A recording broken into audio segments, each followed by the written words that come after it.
Hi, everyone. I'm Jan with the Prince George County Memorial Library System. Thank you for joining us for another Children's Readers Advisory. The first book I want to talk about is Liberty by Kirby Lawson. The story is set in New Orleans, 1944, during World War II.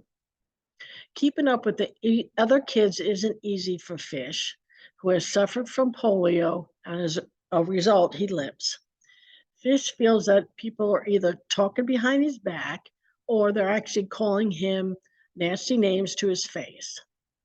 Fish's sister works at the Higgins boat factory preparing ships that may help the Allies win World War II. While Fish's dad fights in the war, Fish calls Mr. A.J. Higgins, who was a real person, his hero. Mr. Higgins would hire anyone, even those who, what the author calls, differently abled. In fact, one of Mr. Higgins' employees was actually born without arms. Fish makes inventions that help Mr. Higgins improve on a hinge on the boats for the war. Fish also wants to rescue a homeless dog he calls Liberty.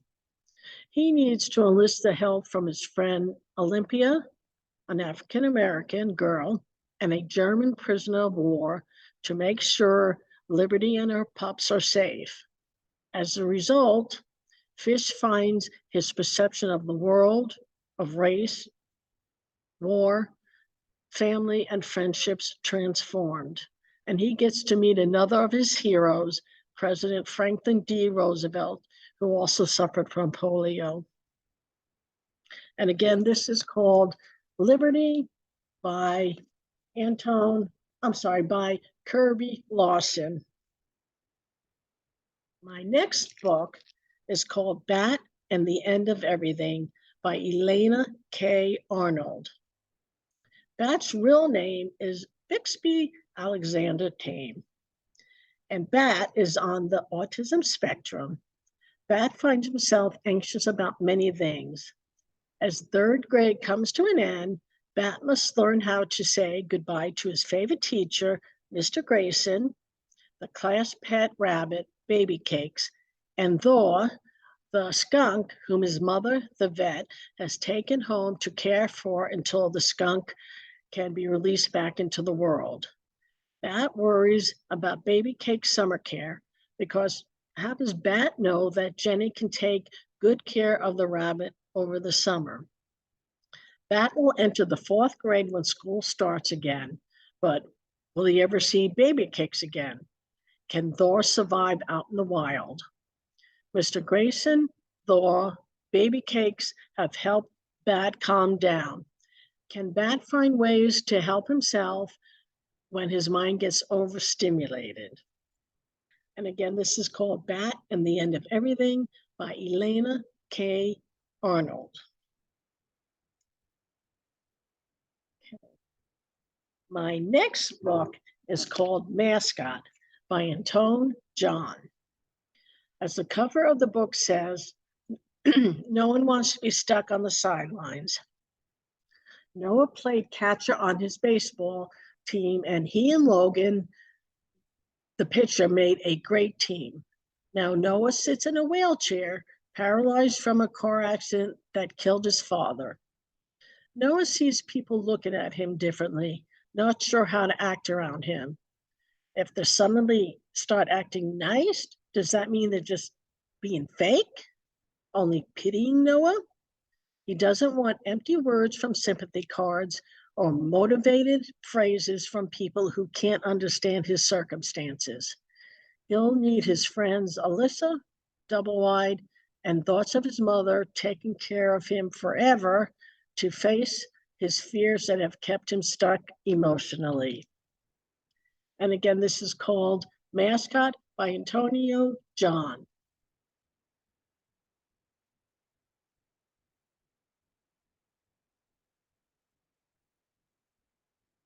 By the way, it's Antone. I think I said Antonio. It's Antone John.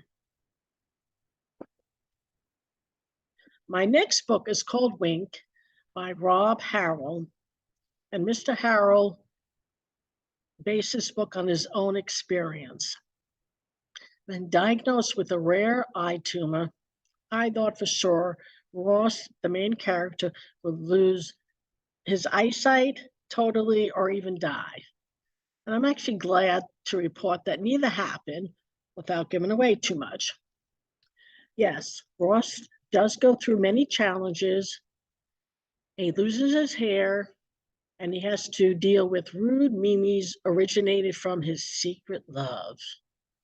New York Times book review says Harrell's genius is making all of it feel authentic for a seventh grader, a teenager who, like countless others, just wanted to be normal. And again, this is called Wink by Rob Harrell.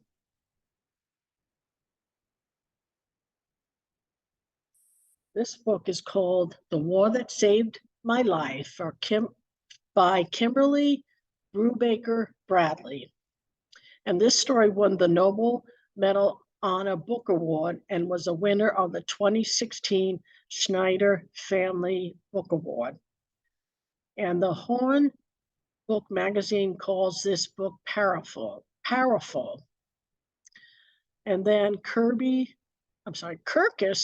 Magazine goes on to say this book is also called Brisk and Honest, Cause for Celebration. 10-year-old Ada has never set foot outside her one-bedroom apartment where she lives with her mother and brother. Ada has a club foot that has never been fixed, and her mother is very ashamed of Ada. Because of the war, her brother's sent to live far away from the dangers of bombing. Even though Ada isn't sent along with her brother, she finds a way to join him on a farm. As the two siblings settle in and suddenly feel safe, they get an unexpected visit from the cruel mother. Will they have to go back to the city with their mother, or can they stay and finally feel cared for? And again, this book is called The War That Saved My Life by Kimberly Brubaker Bradley. All these books are so good that I've read. And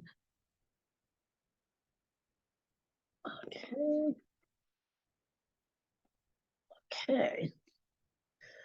Charlie and Frog, The Bony Hand by Karen Kane. Charlie is the new kid at Castle School for the Deaf and one of the few students who is hearing. It's hard to keep up and fit in when you don't know American Sign Language. This is why Charlie missed the most important detail about the legend of the bony hand. It's real. And when Bony Hand goes missing, outside of Charlie is suspect number one. Francine, aka Frog, wants to be understood. Frog has been at Castle School for the Deaf her entire life. It's hard to break away and stand out when people don't take you seriously. That's why Frog desperately wants to solve a mystery and show the world who she really is, a detective. But when the bony hand goes missing, inside of Frog is suspect number two. Together, Charlie and Frog must uncover the facts about an old legend and solve the latest case before the trail goes cold. It will take the help of unexpected friends and a daring race against the clock to finally reveal the truth. And again, this is called Charlie and Frog, The Bony Hand by Karen Kane.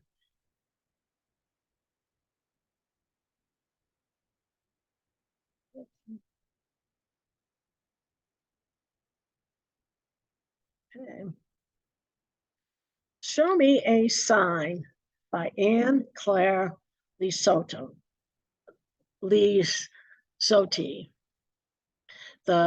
This book is definitely an own voice story. Ms. Lisotte, a deaf woman and librarian, examine what it's mean to be able-bodied by looking at our own core beliefs. This novel takes place in the early 19th century when Martha's Vineyard in Massachusetts had a thriving deaf community. Mary and her family are proud deaf people who don't consider their deafness an issue. Then a young scientist named Andrew comes to Martha's Vineyard to try and determine the cause of so many people's deafness. He ends up kidnapping Mary as a live specimen and brings her to Boston. She sees how other deaf people are unable to communicate because of the ignorance of hearing people. Find out how Mary survives to free herself from Arnold's clutches and get home to Martha's Vineyard. And again, this is Show Me a Sign by Anne Claire Isotti. And I apologize if I'm pronouncing her last name wrong. Okay. My next book is called Can You See Me by Libby Scott and Rebecca Westcott. And this novel is another own voice novel. The main character, Tally, is autistic, just like the author Libby Scott. And Anne M. Martin, who is a Nobel Honor author, states, this glance into the world of a young autistic girl is astonishingly insightful and honest. Tally's struggle to fit in is heart-wrenching and her victories are glorious. Tally starts middle school with an itchy uniform and struggles to act normal. She feels lonely without her best friend Layla. Layla isn't in the same classes and starts to hang out with new friends. So the question now becomes, can Tally find her own voice? Does she want to make new friends? And can she find a way to connect up with Layla? And again, this book is Can You See Me by Libby Scott and Rebecca Westcott. Okay. Each Tiny Spark by Paulo Coelho. This book has won a Schneider Family Book Honor Award for a book that enables an artistic expression of a disability experience for children and adults. Among other things, Amelia longs for her father to come home from deployment. When he does, he has PTSD from his experience during his time in the military. Instead of things going back to normal, her dad locks himself in the garage, welding as a means of coping with his memories. Just as Amelia's dad starts opening up and brings her into his welding world, things in her community starts to break down because the school district is talking about busing students from other schools to Amelia's school. Follow the story to see if Mr. Torres can find healing for himself. Also, can Amelia and her friends stay friends while respecting each other's difference of opinions? And again, this is called Every Tiny Spark by Paulo Coelho. Okay. My next book is called Welcome Back, Maple Meta Cohen by Kate McGovern. Maple struggles with dyslexia and does her best to hide her secret, to the point even her parents don't realize she can't read. But then her 5th grade teacher finds out, and Maple has to repeat the 5th grade again. Maple is devastated. What will her friends think as they move on to middle school? Maple wants to become a journalist and tries using her storytelling skills to communicate skills to convince her classmates she is a special assistant to the teacher. Will her new classmates believe her? Can she successfully face her reading challenges head on? So I know those of you who have faced your own trials at school with friendships, etc., will enjoy this heartwarming story and its bright, creative heroine. Again, this is called Welcome Back, Maple Meta Cohen by Kate McGovern.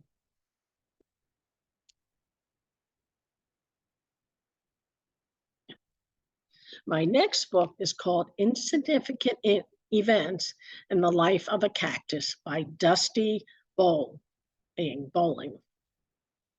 How does one deal with the awkward stares and questions from other people when they see a person who was born without arms? That's what Avon Green must deal with on a daily basis. There are many rumors flying around, and she needs to tell people, no, she didn't lose her arms in an alligator wrestling match or in a wildfire. Avon has lived in the same place since birth, but must leave everything behind as her parents take a new job in Arizona. As she struggles to make friends, she discovers a shed on the new property that has secrets that need to be solved. Can she and Connor discover the truth of what the shed holds? Only one way to find out. Again, this is called Insignificant Events in the Life of a Cactus by Dusty Bowling.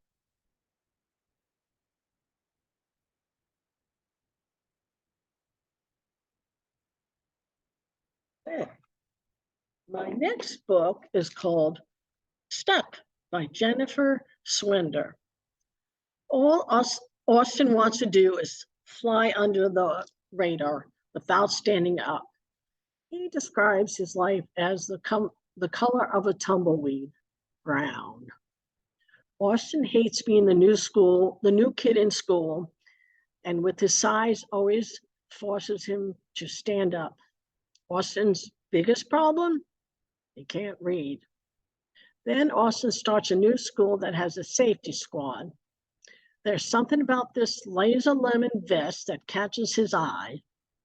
Austin sees the confidence and leadership skills in the kids who are part of the safety squad that make him want to stand up. The more Austin speaks up, the more he realizes he's not that different than the other kids. So can he pass the test to join the safety squad? Find out by reading Stuck by Jennifer Swinder.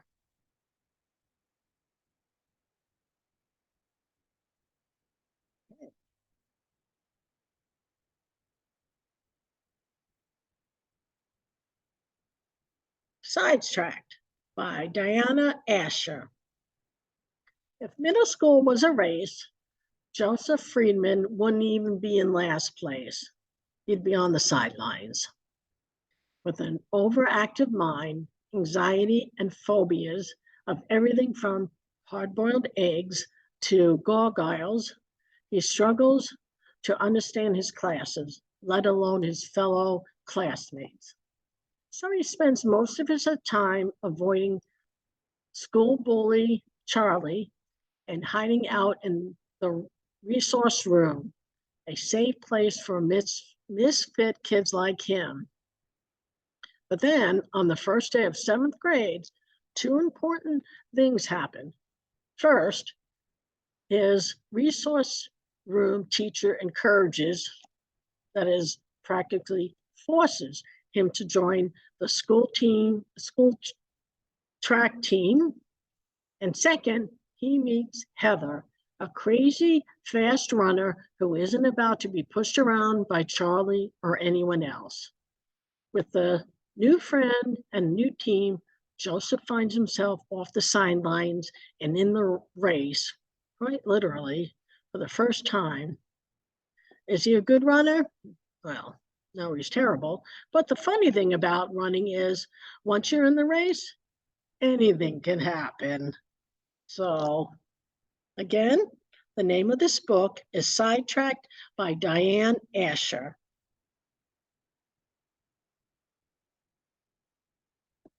My next book is Lila and Hadley by Cody Keplinger. Hadley has a lot going on for her and is angry about everything. She depends on her mom for many things, such as helping her navigate life as Hadley slowly loses her eyesight. But then mom goes to jail. Hadley moves to another state to live with her older sister Beth, whom she has not spoken to in years. Also, she has to leave her friends behind who know and understand Hadley's blindness. But then Hadley meets Lila, the dog. Lila is an abandoned dog who spent her days just quietly laying around the local dog rescue where Beth works. She doesn't listen to directions or play with the other dogs or show any interest in people. So when Lila comes and sits by Hadley, which is hardly anything, but it's more than she's done with others, Beth thinks maybe Hadley can help Lila. She tells Hadley they'll bring Lila home as a foster dog, and Hadley can teach her to follow commands, walk on a leash, and be more of a people dog, so she's ready to be adopted. Only working with Lila is harder than Hadley thought.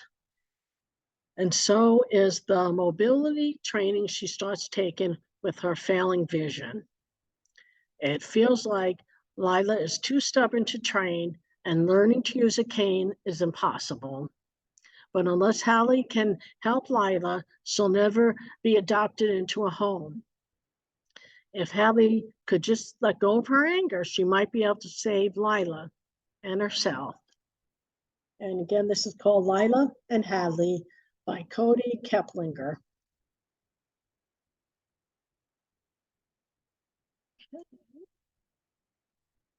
Roll with It by Jamie Sumner. Ellie has CP and needs a wheelchair, but that doesn't stop her from telling people what's on her mind. This surprises the people who want to pat her on the head or think she's all sunshine and cuddles.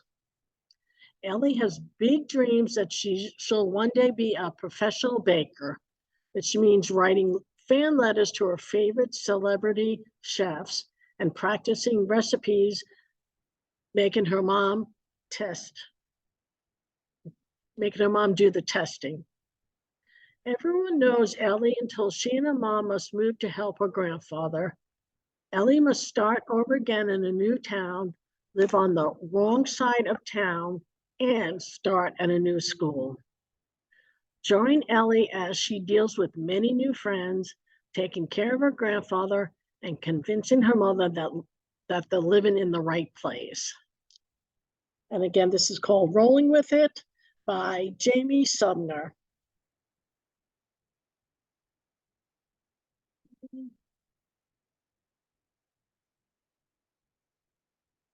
The next book is called In Your Shoes by Donna Gephardt. The school journal calls this novel a unique and compelling novel from a master storyteller in their starred review. You know, Miles is a character I can relate to. He has anxiety about everything. Will he be hurt on his way to his family's bowling alley? Or will he be struck by lightning and die? Or when his best friend throws Miles' bowling alley shoes and hits the new girl, Amy, in the head, what will happen to her? Miles has other anxieties, but can he control them to move on even when his beloved grandfather dies before they resolve the unfinished business. And again, this is called In Your Shoes by Donna Gephardt.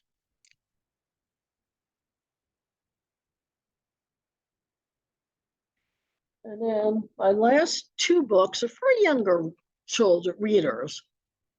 This one is it's a series called Enchanted Pony Academy. And this particular book is Let It Glow by Lisa Ann Scott. All Electra, the pony, wants to be is a royal pony. She wants royal children to ride her. Yet every time the children get on her, they fall off. After a number of children fall, they all become afraid of Electra. This leaves Electra feeling so she's no good, to the point she can't even get her body parts to glow. As Electra wanders around while the other ponies have the children riding them, she comes upon Elena, who is a future queen.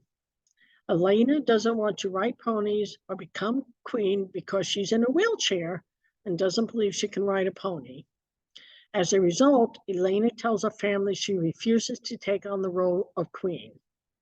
Electra comes up with a number of ideas for Elena to ride, but Elena keeps falling off. Once again, Electra feels like a failure. But Electra has one more idea to help Elena ride. Will Electra's idea work? Can she succeed and finally help Elena realize her dreams? And again, this series is called Enchanted Pony Academy. And this particular book is called Let It Glow by Lisa Ann Scott. And last but not least, this series is called Here's Hank. And the particular book is called Everybody is Somebody by Henry Winkler and Lynn Oliver. Hank is dyslexic and has never finished reading a book. When a well-known author of the beloved book series visits Hank's schools, he and his two best friends get the chance to guide her around at school and introduce her at an assembly. But Hank feels embarrassed by his struggles to read and tries to hide the fact that he's actually never finished reading the author's books. So will Hank get creative? Will he make up his own version of the story? But, and there's always a but, Nick Kelty knows Hank has problems with reading. Will Hank do his usual bullying to get Hank in trouble? What will the librarian think when she realizes Hank didn't do his homework? And more importantly, what will the author think? Can Hank finally get his picture on the bulletin board that always has his sister's pictures on? So, again, this is called Here's Hank's, the series, and this particular book is called Everybody is Somebody. And I want to thank you all for joining me for another Children's Readers Advisory. Thank you. Goodbye.